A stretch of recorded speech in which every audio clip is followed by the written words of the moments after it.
lwali lumu mwaka gwa 2016 Pulezidenti Yoweri Kaguta Museveni najja ku Kanani okukima essaala.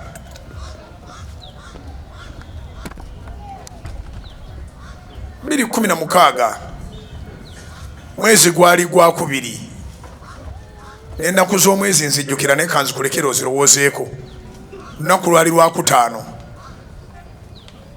Kati obanga mmanyi omwaka n'omwezi n'olunaku nga ndumanyi okimanyi nti ennaku z'omwezi nzimanyi kubanga bampa appointment nga eriko ennaku z'omwezi ku nnaku z'omwezi bwe ziti lwajja okujja konze weetuli.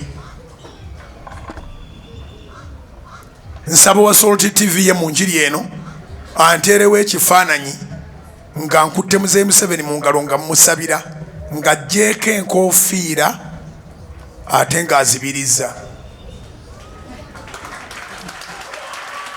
Bwe gataba maanyi ga Katonda ani aggisaako Ssaabalwanyi enkoofiira?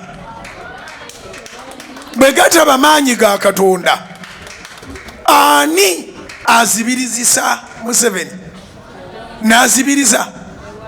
Owa Salt TV ekifaananyi kiteekereko ddala bakirabe. Azibiriza enkoofiira agiggyeeko. Enkoofiira agiggyako. Enkoofiira okugiggyako kaba kamaliro kakuwa kitiibwa oyo gw'oba otunuulidde.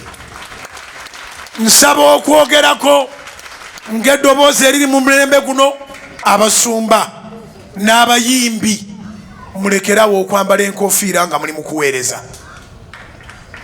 Nkiddamu, Abasumba n'abayimbi mulekerawo okwambalanga enkoofiira nga muli ku kituuti kya Mukama. Bw'obanga oweereza jjako enkoofiira. Okuggyako enkoofiira kabonero ka kitiibwa eky'ekika ekyowaggulu ennyo. Bannange tuleme okkoppanga ojja kukoppa ebintu ebiri kkubya emigo kubanga Abasumba b'omu Kampala balaba nga ba cowboys mu America babulira balina enkoofiira naye n'abeera kuno neeyita cowboy.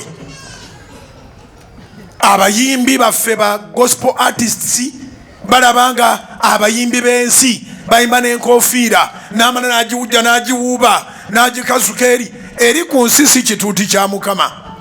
Buli lw'okwata akazindaalo n'ogamba nti omukono gwa Mukama guli mu kuwonya, jjako enkoofiira. Bassebo ne bannyabo siisiza tteeka. Temutandikirawo okunvuma nti kaatandise olugezigezi. Kirowoozeeko. Nkijjukidde nga nzijjukidde bwe nasabira His Excellency wano. Ekifaananyi okiraba ku Salt TV. Kirwiseeko. Aggyeeko enkoofiira. Museveni pulezidenti w'eggwanga yaggyako enkoofiira n'ampa omukono ogwa ddyo ne tusaba nga n'okuzibiriza azibiriza. Okuzibiriza kwo si ddiini era si kitundu kyagga nti bw'obanga osaba zibiriza. Okuzibiriza kuyamba ggwe to avoid distraction. Bw'obanga oyagala osaba ng'ozibiriza zibiriza. Bw'oba oyagala kusaba ng'otunula tunula kubanga Katonda tadiringa na maaso adiringa na mwoyo. Naye ate bw'olaba nga lw'ebijja okukutaataaganya azibiriza asinga.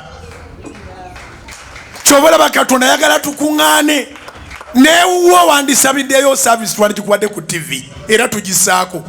Naye emisana ku Sunday oba night prayer jangu ku Kanani ayagala tukuŋŋaane lwa nsonga wano tolina by'oseesaamu. Wano twali mwana asuula bintu n'owulira ng'ebikopo biyise. Wano meeting eba yiyo ne Katonda. Ne bw'abawo ekyankalanyaawo oli waddemu omuviira. Oba tutegeregana.